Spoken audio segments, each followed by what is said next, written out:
GS herbal wholesale Ayurvedic अद्वियात का काबिल एतमाद मरकज। तिजारत के ख्वाहिशमंद हजरात को हम मुकम्मल ट्रेनिंग देते हैं। हमारे साथ तिजारत करके भरपूर पैसा कमाएं। उलमा इकराम, हुफ्फाज, डॉक्टर्स और मेडिकल वालों के लिए खुसूसी रियायत। तफसीलात के लिए अभी राब्ता करें।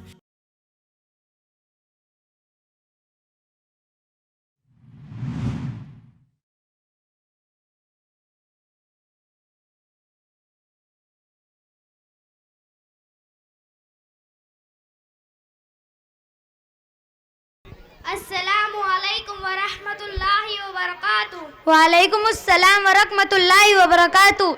आओ आओ अक्सर बहन, आज लड़की कैसे जमात फरमा ली या फिर मैं आपको ख्वाब में देख रही हूँ? अजी बहन, रमजान आते इतना काम बढ़ जाता है कि आने जाने के लिए वक्त ही नहीं मिलता। अजी आप इतना काम करती है कि आपको कहीं आने जाने का वक्त ही नहीं मिलता। सुनो बहन, फजर की नमाज के बाद नींद पूरी की जाती है, जोहर की नमाज के बाद खाने की तैयारी में लग जाते हैं, असर की नमाज के बाद इफ्तारी की तैयारी, मगरिब की नमाज के बाद खाना और फिर ईशा की अज़ान हो जाती है।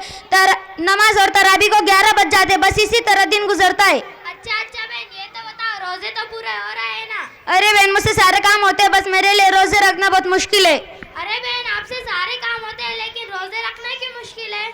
अरे बहन, चाय और पान कितनी खतरनाक आदत लगी है कि बस क्या बताऊं।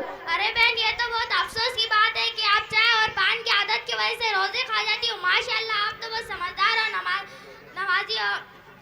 भी पढ़ती हो, लेकिन रोजे क्यों छोड़ देती? बल्कि रोजे तो बहुत नेक इबादत है, इसको बयान नहीं किया जा सकता।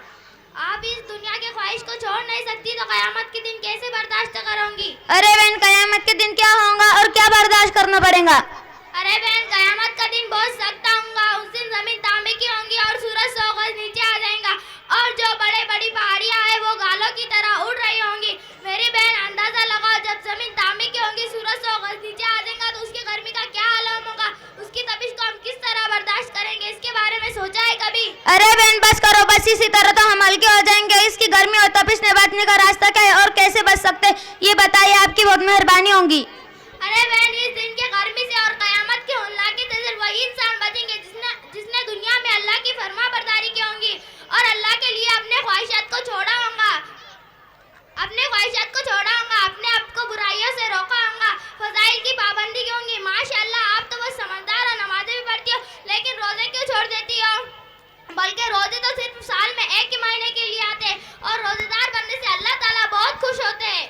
अरे बहन, आपने तो बातें बहुत अच्छी बताई है, समझ में भी आ गई। ये भी मालूमात होगा है कयामत का दिन कितना सख्त होगा और उस दिन सख्तियाँ सिर्फ नेकियां इंसान को बचा सकती है। जरा ये बताइए, रोजेदार को अल्लाह ताला के यहाँ क्या मिलेगा? अरे बहन, अल्लाह ताला ने खुद फरमाया है कि रोजे मेरे लिए और मैं इसका बदला दूंगा, और दूसरी जगह फरमाया रोजेदार के मुंह की बू अल्लाह को मुश्क अंबर से भी ज्यादा पसंदीदा है और इफ्तारी के वक्त रोजेदार बनने से अल्लाह ताला बहुत खुश होते हैं।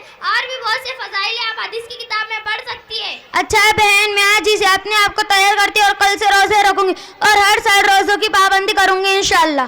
अरे बहन, ये हमेशा ये याद रखना कि किसी की गीबत कर, किसी की चुगली कर, कानों से बुराई सुनकर, आंखों से बुराई देखकर अपने रोजे को बर्बाद मत कर देना। अरे बहन, गीबत और चुगली की समझ में आ गई, आँख और कानों की जरा वजाहत करो। अरे बहन, समझो आपने रोजा रख लिया और फिर वक्त गुजारे के लिए टीवी के सामने बैठकर सीरियल देख रहे हैं, गाने सुन रहे हैं, यही तो कानों और आंखों की बुराई है। अरे बहन, क्या फिल्म देखने और गाने सुनने पर भी सजा मिलेंगी? अरे बहन, फिल्म देखने और गाने सुनने वालों को कयामत के दिन उनके कानों और आंखों में शीशा पिघलाकर डाला जाएगा। जब हमारे कानों और आंखों में शीशा पिघलाकर डाला जाएगा तो हमें कितनी तकलीफ होंगी। अरे बहन, आपने तो बहुत आपसे उसकी बात बताई है, मेरे तो सुनकर रोंगटे खड़े हो गए। अल्लाह ताला आपको अच्छा रखे। चलो अब मैं चलती हूँ। अस्सलाम वालेकुम वरहमतुल्लाहि वबरकातुहू। वालेकुम अस्सलाम वरहमतुल्लाहि वबरकातुहू। कासमी हज उम्रह टूर्स एंड ट्रेवल्स हज उम्रह और दीगर मुकद्दस मुकामात की जियारत का भरोसेमंद मरकज। हज उम्रह जाने के ख्वाहिशमंद हजरात स्क्रीन पर दिए गए नंबरात पर कॉल करें।